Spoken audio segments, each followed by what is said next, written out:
अगर आप एक्सेल के अंदर प्रेजेंट और एब्सेंट को काउंट करना चाहते हो या फिर आप जानना चाहते हैं कि इस लिस्ट में से ऐसे कितने सेलर हैं जिनकी टोटल सेल्स 20,000 से ज्यादा है, या फिर आप पता करना चाहते हो कि इस पूरे डेटा में से ऐसे कितने नेम हैं जो कि डुप्लीकेट हुए हैं, या फिर आपको भी आपके बॉस ने ऐसा कॉम्प्लेक्स डेटा दे दिया है जिसमें कि डेटा मिसमैच है, जैसे कि यहाँ पर टेली ऑनलाइन लिखा हुआ है और यहाँ पर टेली ऑफलाइन लिखा हुआ है, और आपसे बोल दिया गया है कि यहाँ पर इस डेटा के अंदर हमारा टेली कोर्स कितने स्टूडेंट ने बाय किया है उसकी काउंटिंग आप यहाँ पर मुझे लाके दो।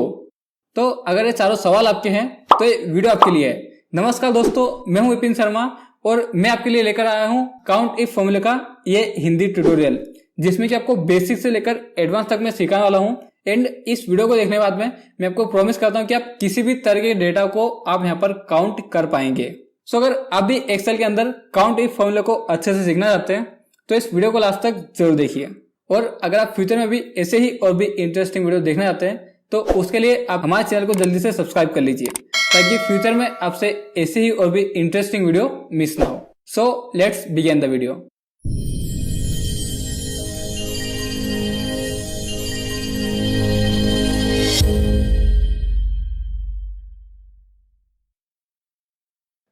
जैसा कि आपने इंट्रो पार्ट में देखा कि हमने यहाँ पर एक्सेल के अंदर कितनी अलग अलग तरीके से काउंटिंग की है। अगर आप भी इस तरह की काउंटिंग सीखना चाहते हैं तो सबसे पहले आपको यहाँ पर एक्सेल के अंदर एक फॉर्मूला सीखना होगा जो कि एक काउंट इफ। केवल एक ही फॉर्मूला की मदद से आप जैसा चाहे वैसा अपने डेटा को काउंट कर सकते हैं। तो चलिए हम यहाँ पर सबसे पहले बेसिक काउंट इफ फॉर्मूला लगाना सीखते हैं। जैसा कि हमारे पास में एक छोटा सा डेटा है जिसमें कि स्टूडेंट के पास और फेल के रिजल्ट है। अब हमें यहाँ पर पता करना है कि इस डेटा में से टोटल कितने स्टूडेंट पास हुए हैं, उन सबकी काउंटिंग मुझे यहाँ पर लेकर आनी है। तो कैसे लाएंगे, चलिए सीखते हैं। तो यहाँ पर मैं टाइप करता हूँ इजिकल टू काउंट इफ। तो यहाँ पर मैं काउंट इफ टाइप करके इस यहाँ पर टैब बटन को प्रेस करके इसे सिलेक्ट करूंगा। ठीक है, तो जैसे ही आप इस फॉर्मूले को सिलेक्ट करेंगे यहाँ पर आपसे दो आर्गुमेंट पूछे जाएंगे। पहला यहाँ पर रेंज एंड सेकंड यहाँ पर क्राइटेरिया। अब यहाँ पर रेंज आपको कौन सी लेनी है, आपको यहाँ पर वो रेंज लेनी है जिसमें से आप टेक्स्ट को काउंट करना चाहते हैं। तो जैसे कि हम इस वाले कॉलम में से यहाँ पर पास और फेल को काउंट करना चाहते हैं, तो यहाँ पर मैं इस वाले रेंज को सिलेक्ट करूंगा एंड यहाँ पर कॉमा प्रेस करूंगा। तो अब देखिए अब यहाँ पर क्राइटेरिया वाला सिंटेक्स हमारा बोल्ड हो चुका है, यानी कि अब हमें यहाँ पर क्राइटेरिया देना है। हम यहाँ पर डबल कोट्स को ओपन करेंगे और यहाँ पर टाइप करेंगे पास एंड यहाँ पर डबल कोट्स को बंद करेंगे एंड ब्रैकेट क्लोज करेंगे एंड यहाँ पर इंटर प्रेस कीजिए। तो देखिए यहाँ पर आ चुका है 12, यानी कि इस लिस्ट के अंदर टोटल स्टूडेंट 12 ऐसे हैं जो कि पास हुए हैं। अब ऐसे ही हमें यहाँ पर फेल का निकालना है। तो फेल के लिए हम यहाँ पर लगाएंगे is equal to count if, bracket open करेंगे और रेंज में हम फिर से इसी वाली रेंज को सिलेक्ट करेंगे, यहाँ पर कॉमा प्रेस करेंगे एंड क्राइटेरिया में हम यहाँ पर डबल कोट्स को ओपन करेंगे और यहाँ पर टाइप कर देंगे फेल एंड डबल कोट्स को क्लोज कर देंगे। अब आप में से कुछ स्टूडेंट के मन में ये सवाल जरूर आएगा कि यहाँ पर हमने डबल कोट्स को क्यों लगाया हुआ है, यहाँ पर हम डायरेक्ट फेल भी तो टाइप कर सकते हैं ना। तो इसके लिए मैं आपको यहाँ पर बता दूं कि आप एक्सेल के अंदर जो कुछ भी टाइप करते हैं एक्सेल उसे वैल्यू मान लेता है, और अगर आपको एक्सेल को बताना है कि ये वैल्यू नहीं बल्कि टेक्स्ट है तो उसे आपको यहाँ पर डबल कोट्स के अंदर ही टाइप करना होता है, राइट। एंड यहाँ पर आप ब्रैकेट क्लोज कीजिए एंड इंटर प्रेस कीजिए। तो देखिए यहाँ पर हमारे फेल वाले स्टूडेंट आ चुके हैं। तो अब देखिए इसने हमें यहाँ पर बताया कि यहाँ पर जो जितने भी स्टूडेंट है वो यहाँ पर 4 स्टूडेंट ऐसे हैं जो कि फेल हुए हैं। तो चलिए हम यहाँ पर काउंट करते हैं, हमारा first, second, third and fourth. तो इस तरीके से आप एक्सेल के अंदर बेसिक काउंटिंग फॉर्मूले का यूज कर सकते हैं। एंड ठीक इसी तरीके से अगर आप अपने एक्सेल के ऊपर स्टूडेंट की या फिर एम्प्लॉयज की प्रेजेंट एंड एब्सेंट को भी मेंटेन करते हैं तो यहाँ पर आप काउंट इफ फॉर्मूले की मदद से भी यहाँ पर प्रेजेंट और एब्सेंट को कैलकुलेट कर सकते हैं। कैसे कर सकते हैं, चलिए सीखते हैं। यहाँ पर मैं अगेन लगाता हूँ इजिकल टू काउंट इफ, यहाँ पर ब्रैकेट ओपन करते हैं। अगेन हमसे यहाँ पर रेंज और क्राइटेरिया पूछा जाएगा। तो रेंज में आपको इस तरीके से रेंज को सिलेक्ट करना है। या देखिए पहले हमने यहाँ पर इस तरीके से रेंज को दिया था, क्यों दिया था, क्योंकि वहां पर हमें वर्टिकल कैलकुलेट करना था, बट इस बार हमारा जो डेटा है वो यहाँ पर हॉरिजॉन्टल है। देखिए यहाँ पर मंडे, ट्यूसडे, वेडनेसडे इस तरीके से। तो हमें यहाँ पर एक एम्प्लॉय के यहाँ पर टोटल प्रेजेंट को निकालना है। तो यहाँ पर हम इस तरीके से रेंज को सिलेक्ट करेंगे, यहाँ पर कॉमा प्रेस करेंगे और इस बार हम क्राइटेरिया में क्या टाइप करेंगे, पी टाइप करेंगे, राइट। बट आपको यहाँ पर याद रखना चाहिए कि आपको यहाँ पर जब भी कुछ भी क्राइटेरिया के अंदर लिखना है तो आपको उसे यहाँ पर डबल कोट्स के अंदर लिखना है। यहाँ पर ब्रैकेट क्लोज कीजिए एंड इंटर प्रेस कीजिए। तो देखिए इसने यहाँ पर बता दिया कि ये वाला एम्प्लॉय यहाँ पर 5 दिन प्रेजेंट था। अब अगर आप इस फॉर्मूले को नीचे तक ड्रैग कर देंगे तो यहाँ पर सभी एम्प्लॉयज की जितनी भी टोटल प्रेजेंट होगी वो सभी आपको यहाँ पर दिखाई देगी। देखिए यहाँ पर 5 प्रेजेंट है तो यहाँ पर 5 बता रहा है, यहाँ पर 4 प्रेजेंट है तो यहाँ पर 4 बता रहा है, इस तरीके से। अगर आपको एब्सेंट को भी काउंट करना है तो आप यहाँ पर अगेन लगा दीजिए is equal to count if, bracket open कीजिए, रेंज में आप फिर से उसी रेंज को सिलेक्ट कीजिए, यहाँ पर कोमा प्रेस कीजिए और क्राइटेरिया में इस बार आप यहाँ पर टाइप कर दीजिए ए, यहाँ पर डबल कोट्स को बंद कीजिए, ब्रैकेट क्लोज कीजिए एंड इंटर प्रेस कीजिए। तो देखिए इस बार इसने हमें यहाँ पर एब्सेंट को कैलकुलेट करके दिखा दिया है कि यहाँ पर इस वाले एम्प्लॉय ने इस वीक में एक एब्सेंट की हुई है। अब अगर इसे भी मैं नीचे तक ड्रैग करता हूँ तो देखिए यहाँ पर टोटल एम्प्लॉयज की प्रेजेंट एंड एब्सेंट निकल कर आ चुकी है। तो काउंट इफ फॉर्मूले का यूज आप यहाँ पर बेसिकली किसी भी टेक्स्ट को या फिर किसी भी कंडीशन को काउंट करने के लिए आप यहाँ पर उसका यूज कर सकते हैं। जैसे कि फर्स्ट में हमने यहाँ पर अपने पास और फेल के स्टूडेंट का यहाँ पर काउंट किया एंड अब हमने यहाँ पर काउंट किया इनकी टोटल प्रेजेंट और एब्सेंट को। सो आई होप कि गाइस आप एक्सेल के अंदर बेसिक काउंट इफ फॉर्मूले का यूज करना तो आप सीख गए हैं। तो चलिए अब हम आगे बढ़ते हैं। सो जैसा कि यहाँ पर हमारे पास में कुछ सेल्समैन के नेम है और यहाँ पर उनकी टोटल सेल्स है। अब यहाँ पर हमें पता करना है कि इस डेटा के अंदर ऐसे कितने सेल्समैन है जिनकी टोटल सेल्स 20,000 से ज्यादा है। यहाँ पर मैं लगाता हूँ is equal to count if now. तो जैसा कि हर बार की तरह हमसे यहाँ पर 2 आर्गुमेंट पूछे जाएंगे, रेंज एंड क्राइटेरिया। तो रेंज में मैं फिर से इसी सेल को सिलेक्ट कर लेता हूँ, यहाँ पर कोमा प्रेस करते हैं और अब हमसे यहाँ पर पूछा है क्राइटेरिया। अब आपको यहाँ पर क्राइटेरिया की जगह पर यहाँ पर आपको कंडीशन देना है कि ग्रेटर देन और इज इक्वल टू 20,000, यानी कि इस डेटा के अंदर ऐसे कितने सेल है जिनकी सेल्स 20,000 के बराबर है या फिर 20,000 से ज्यादा है, उन्हें आप काउंट करो। तो यहाँ पर हमने कंडीशन दे दी एंड यहाँ पर हम ब्रैकेट क्लोज करते हैं एंड यहाँ पर इंटर प्रेस करते हैं। तो देखिए ये हमें यहाँ पर कुछ इस तरह का मैसेज शो कर रहा है। अब यहाँ पर मैसेज क्यों शो कर रहा है, क्योंकि यहाँ पर हमने डबल कोट्स नहीं लगाए। तो यहाँ पर मैं डबल कोट्स को ओपन करता हूँ एंड यहाँ पर डबल कोट्स को क्लोज करता हूँ एंड अब हम यहाँ पर ब्रैकेट क्लोज करके इंटर प्रेस करते हैं। तो देखिए इसने हमें यहाँ पर बता दिया है कि इस डेटा के अंदर 4 लोग ऐसे हैं जिनकी सेल्स या तो 20,000 के बराबर है या फिर 20,000 से ज्यादा है। जैसे कि यहाँ पर जो भी इनकी सेल है, अगर इस सेल को यहाँ पर कर देता हूँ 21,000, तो देखिए ये रिकॉर्ड भी इसके अंदर ऐड हो चुका है।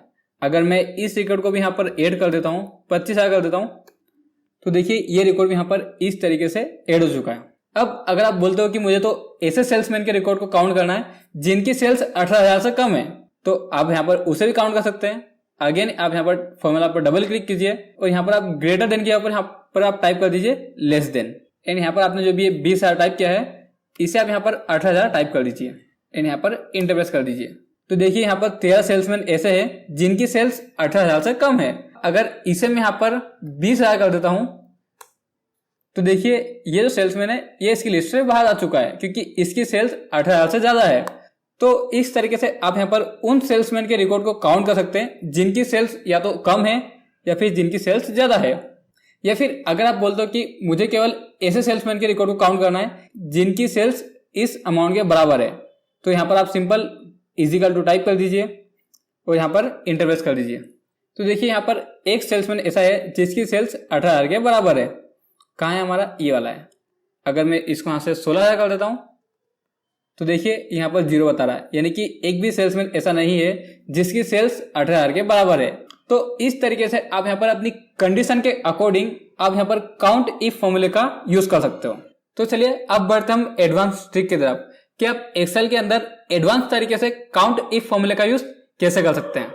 सो यहाँ पर हमारे पास में कुछ स्टूडेंट के नेम है और यहाँ पर कॉल्स है एंड यहाँ पर उनकी प्राइस है।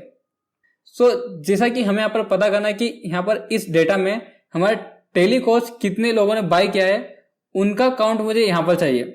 चाहे वो ऑनलाइन हो या फिर ऑफलाइन हो वो मैटर नहीं करता, बट टेली कोर्स हमारे कितने स्टूडेंट ने लिया है उसका काउंट हमें यहाँ पर लेकर आना है। अब आप में से कुछ लोग बोलेंगे कि सर ये तो बहुत ही ईजी है, हम सिंपल यहाँ पर काउंट इफ फॉर्मूला लगाकर हम इस काम को इजीली कर सकते हैं। बट यहाँ पर एक कंडीशन है कि यहाँ पर जो भी हमारा डेटा है वो यहाँ पर मिसमैच है। अब मिसमैच कैसा है, जैसे कि यहाँ पर देखिए यहाँ पर लिखा हुआ है टेली कोर्स ऑनलाइन एंड यहाँ पर भी लिखा हुआ है टेली कोर्स ऑनलाइन, बट यहाँ पर लिखा हुआ है टेली कोर्स ऑफलाइन। नाउ यहाँ पर ऑनलाइन और ऑफलाइन है और उसका यहाँ पर देखिए यहाँ पर ऑनलाइन ऑफलाइन है ही नहीं, यहाँ पर डिजिटल है।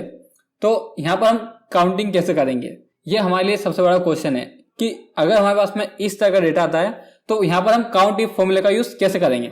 सो अब आपको यहाँ पर डेफिनेटली समझ में आने वाला है कि आप एडवांस तरीके से काउंट इफ फॉर्मूले का यूज कैसे करेंगे। तो चलिए मैं यहाँ पर टाइप करता हूँ इजिकल टू काउंट इफ, यहाँ पर ब्रैकेट ओपन करते हैं और रेंज में हम इस वाली रेंज को सिलेक्ट करेंगे जो कि है हमारी कॉल्स वाली रेंज, राइट। एंड यहाँ पर हम कॉमा प्रेस करेंगे।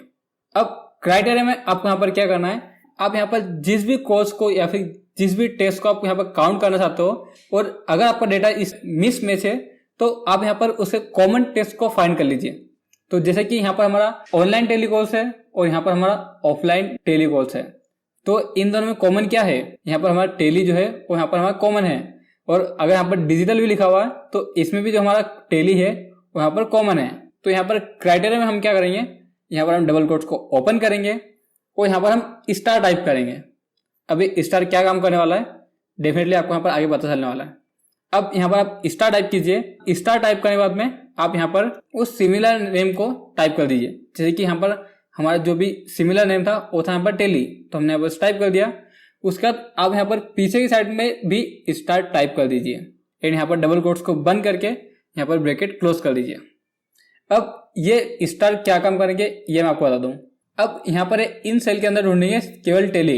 यहाँ पर टेली के आगे क्या लिखा हुआ है और यहाँ पर ये हमारा फर्स्ट वाला स्टार स्किप कर देगा और अगर टेली के बाद में कुछ टेक्स्ट लिखा है तो उसे ये वाला स्टार हमारा स्किप कर देगा और जिस सेल के अंदर टेली उसे मिलेगा उस सेल को ये यहाँ पर काउंट कर लेगा। तो चलिए हम यहाँ पर इंटरप्रेस करते हैं और देखिए ये हमें यहाँ पर बता रहा है कि 8 स्टूडेंट ऐसे हैं जिन्होंने टेली कोर्स को ज्वाइन किया है।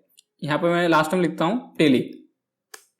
तो देखिए इसने यहाँ पर काउंट कर लिया है। क्यों काउंट कर लिया है, क्योंकि यहाँ पर हमने वाइल्ड कार्ड का यूज किया हुआ है। इसे हम स्टार को वाइल्ड कार्ड कहते हैं एक्सेल के अंदर।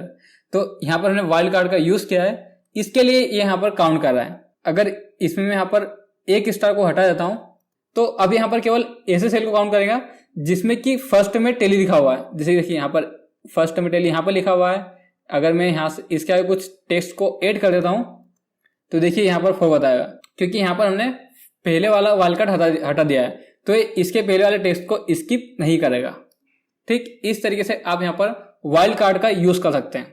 बट अब अगर आप चाहते हो कि आपको यहाँ पर बार बार फॉर्मूले में एडिट ना करना पड़े और आप यहाँ पर जिस भी कोर्स का नाम लिखिए उसका आंसर आपको यहाँ पर दिखाई दे, तो उसके लिए आप यहाँ पर एक सिंपल सी ट्रिक का और यूज कर सकते हैं। तो चलिए मैं यहाँ पर इसे डिलीट कर देता हूँ एंड यहाँ पर मैं लगाता हूँ इजिकल टू काउंट इफ, यहाँ पर ब्रैकेट ओपन करते हैं।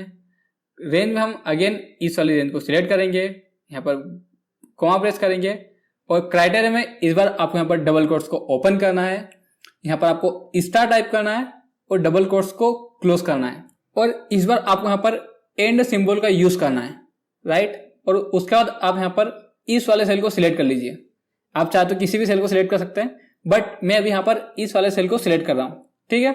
उसके बाद मैं यहाँ पर फिर से एंड लगाता हूँ और अगेन हम यहाँ पर डबल कोट्स को ओपन करके यहाँ पर एंड में भी हम यहाँ पर स्टार टाइप कर देंगे एंड यहाँ पर ब्रैकेट क्लोज करके इंटरप्रेस कर देंगे। तो देखिए यहाँ पर हमारा आंसर आ चुका है 9।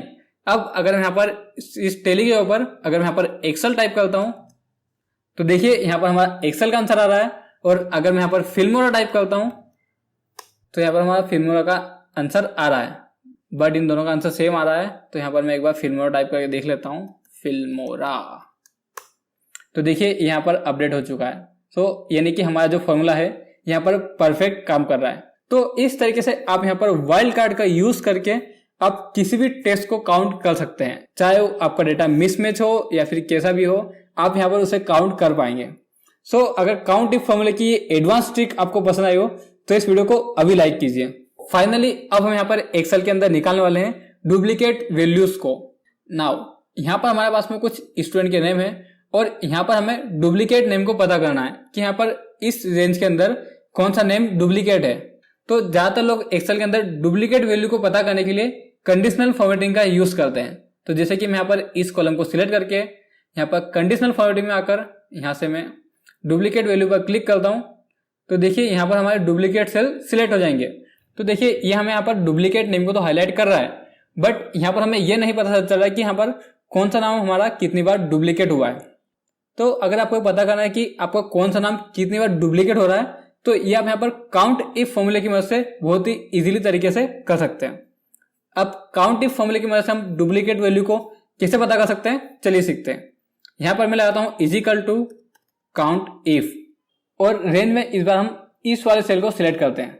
याद रखिएगा इस स्टेप्स को आपको यहाँ पर ध्यान रखना है। मैं यहाँ पर क्या कर रहा हूँ, देखिए मैंने यहाँ पर काउंट इफ फॉर्मूले को ओपन किया है और रेंज में मैंने यहाँ पर इस वाले सेल को सिलेक्ट किया है, और अब मैं यहाँ पर कॉलन प्रेस कर रहा हूँ। शिफ्ट के साथ में जो हम सेमीकोलन बटन को प्रेस करते हैं ना, वो वाला कॉलन मैंने यहाँ पर प्रेस किया है, और उसके बाद मैं फिर से यहाँ पर इसी वाले सेल को सिलेक्ट कर रहा हूँ। याद रखिए क्या किया मैंने, यहाँ पर इजिकल टू करके काउंट इफ फॉर्मूले को इंसर्ट किया। उसके बाद रेंज मैंने क्या दी है, वहां यहीं से लेकर यहीं तक की मैंने इसे रेंज दी है। अब रेंज में मैं यहाँ पर क्या कर रहा हूँ, यहाँ पर जो हमारे फर्स्ट वाला सेल है, यानी कि जो भी हमारे कॉलन के पहले वाला सेल है, इसे मैं यहाँ पर F4 से लॉक कर रहा हूँ, राइट, और उसके बाद यहाँ पर कॉमा प्रेस कर रहा हूँ। अब क्राइटेरिया में आपको यहाँ पर फिर से इसी सेल को सिलेक्ट कर लेना है। अब हमने यहाँ पर क्या है, हमने यहाँ पर रेंज के अंदर सेम एक ही सेल की रेंज दी है, उसके बाद हमने क्राइटेरिया भी उसी सेल को सिलेक्ट किया है। अब अगर मैं यहाँ पर ब्रैकेट क्लोज करके इंटर प्रेस करता हूँ तो देखिए ये यहाँ पर बता रहा है 1। तो अभी तो यहाँ से लेके यहाँ तक में ढूंढेगा, बट अगर मैं इसे नीचे की ओर में ड्रैग करता हूँ तो देखिए यहाँ पर आंसर क्या आ रहा है, यहाँ पर हमें 1 बता रहा है, यहाँ पर भी हमें 1 बता रहा है, और यहाँ पर हमें बता रहा है 2, यानी कि यहाँ से लेके यहाँ तक की रेंज में ये नाम 2 बार रिपीट हुआ है। ये नाम यहाँ पर फर्स्ट है एंड ये नाम यहाँ पर सेकेंड है। उसके बाद यहाँ पर जो यश शर्मा वाला नाम है, यहाँ से लेके यहाँ तक की रेंज में ये नाम दूसरी बार डुप्लीकेट हुआ है, तो इसमें यहाँ पर नंबर 2 आ रहा है। तीसरी बार यहाँ पर रिपीट हुआ है तो यहाँ पर नेम 3 आ रहा है, यानी कि यहाँ से लेके यहाँ तक की रेंज में ये नाम तीसरी बार रिपीट हो रहा है। तो यहाँ पर एग्जैक्ट रिजल्ट हमें यहाँ पर काउंट इफ फॉर्मूला दे रहा है कि यहाँ पर आपका कौन सा नाम कितनी रेंज में और कितनी बार रिपीट हो रहा है, ये भी आपको यहाँ पर दे रहा है। अगर मैं यहाँ पर भी टाइप कर देता हूँ तो देखिए इसने हमें यहाँ पर बता दिया कि ये नाम यहाँ पर 4 बार रिपीट हुआ है। तो इस तरीके से आप यहाँ पर काउंट इफ फॉर्मूले की मदद से आप यहाँ पर डुप्लीकेट वैल्यू को पता कर सकते हैं। फाइनली आज का वीडियो आपको कैसा लगा ये आप मुझे कमेंट करके जरूर बताइएगा, और अगर आप आगे भी ऐसे ही और भी इंटरेस्टिंग वीडियोस देखना चाहते हैं तो इस वीडियो को लाइक करके हमारे चैनल को अभी सब्सक्राइब कर लीजिए, ताकि फ्यूचर में भी आपसे ऐसे ही और भी इंटरेस्टिंग वीडियो मिस ना हो। और अपने दोस्तों हाथ में भी इस वीडियो को शेयर जरूर कीजिए ताकि वो लोग भी एक्सेल के अंदर स्मार्ट बन सके। सो बाय बाय गाइस, मिलते हैं नेक्स्ट वीडियो में। Thanks for watching guys.